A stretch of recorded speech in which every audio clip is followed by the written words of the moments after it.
New York Giants fall to the Dallas Cowboys 27-20 on Thanksgiving, and it was a snooze fest. They are now 2-10 on the season, and coming out of today's game, you got some really good news.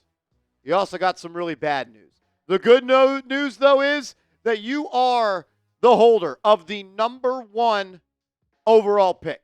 The number one overall pick. If you want the Giants to end the season with the number one overall pick in this upcoming spring's NFL draft, go down right now, hit that thumbs up icon. We need that number one overall pick. You look at the order right now, and obviously the Giants have the number one overall pick, but things will change with teams like Jacksonville and Las Vegas playing on Friday as well as Sunday. Jacksonville plays against the Houston Texans. If Jacksonville loses that game, they will jump back into the number one spot with the Giants falling to number two. The Raiders cannot pass. All right, technically they could with the Cowboys winning that game. So root against the Chiefs, root for the Raiders on Friday. It'll be really, really close how that strength of schedule evens out. At this point, we are rooting for wins for Jacksonville for the remainder of the season, and we are rooting for wins for Las Vegas for the remainder of the season. Good news, Giants own the number one overall pick. Bad news, maybe the worst news of the season outside of the season being over and you are 2-10. Dexter Lawrence had to leave the game early. Dexter Lawrence has a dislocated elbow. And if I had to guess, I would say Dexter Lawrence is probably done for the season. And that is very, very upsetting. He will undergo further testings in the next couple of days. Let's show our guy Dexter Lawrence some love. Type those 97s in the comment section. He's the face of this organization. He's the best player on this football team. I hope he remains a major piece of this team going forward. And I feel bad for Dexter Lawrence. I really do. Show him some love.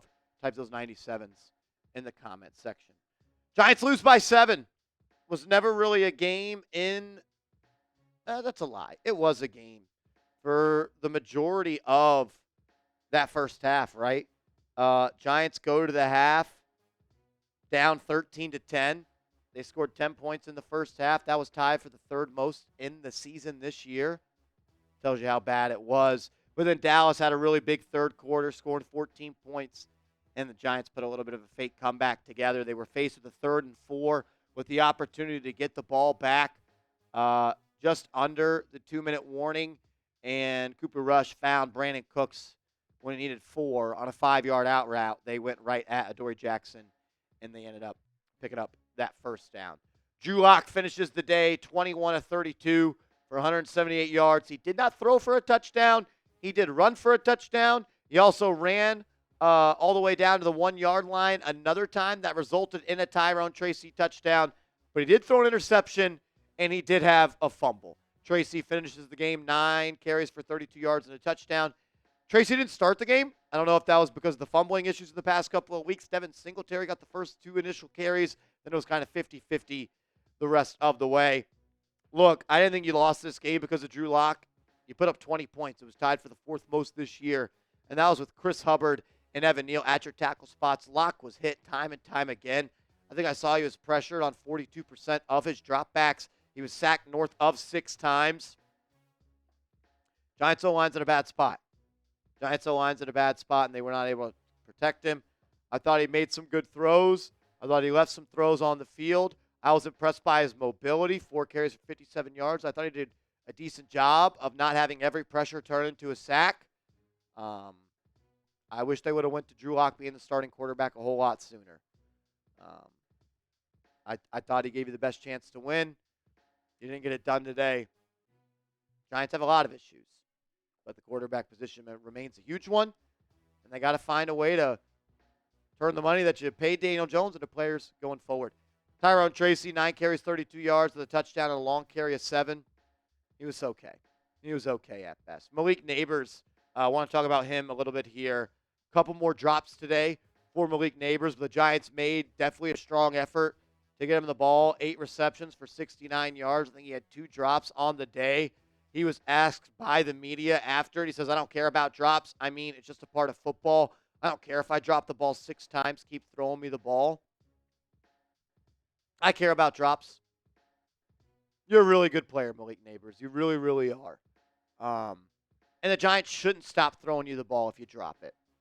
But he needs to work on his hands. He needs to get better. And if that's the criticism, then it's okay. He needs to catch the ball. I'd like to see the Giants throw him the ball downfield some. Did it a couple times with Drew Lock, but not enough. Darius Slayton drops a 60-yard pass. 60, probably stretch. Probably like 40-yard pass from Drew Lock on the money. Drops it. Another time, Lock throws another great deep ball to him. Doesn't get his feet down. I'm over Darius Slayton. There's no reason to play Darius Slayton. Play Jalen Hyatt. Hyatt had a catch. He also drew a pass interference down the field. At least he can create plays via penalty.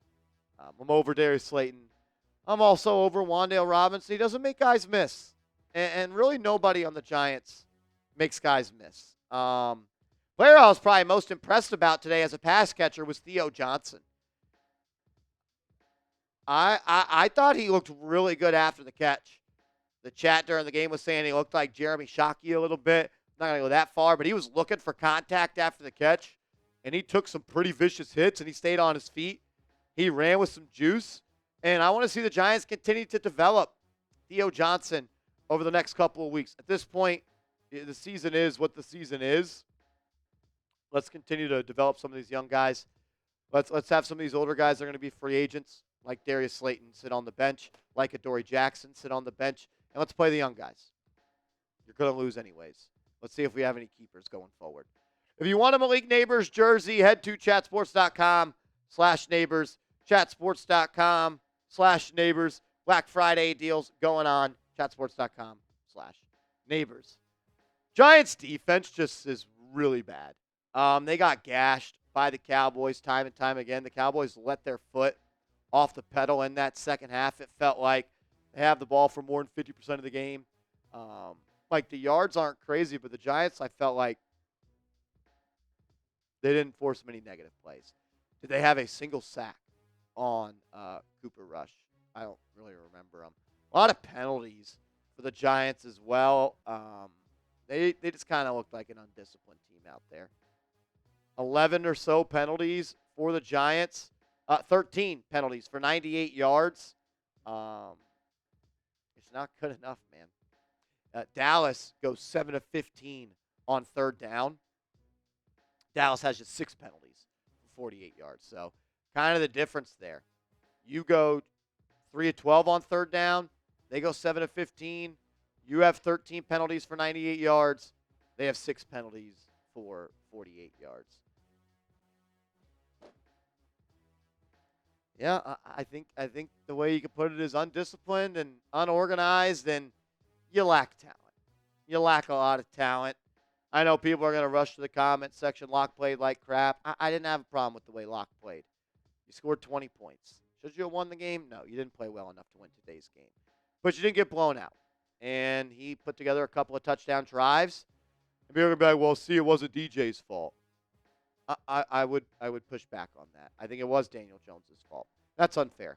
There are a number of problems with this team. But I still believe the number one problem was Joe Schoen giving Daniel Jones $92 million guaranteed. Daniel Jones was the second highest paid player in the NFL on a cap hit basis, meaning he took up more cap than everybody in the NFL this year, besides one player. Yes, you got Daniel Jones off the team, but you didn't just earn his money back to go spend. The Giants have a talent-deficient roster because of they are paying a below-average quarterback top dollar. Was it all Daniel Jones' fault? No. Was it Daniel Jones' fault that he got paid? No. It is Daniel Jones' fault that he did not live up to the paycheck, and because of that, the Giants are struggling mightily. They're very injured on the offensive line as well, and that's why you have the number one pick in the draft. That's why you got the number one pick in the draft. Hopefully it stays this way. I'm not rooting for losses, but I think it's better if the Giants lose games at this point.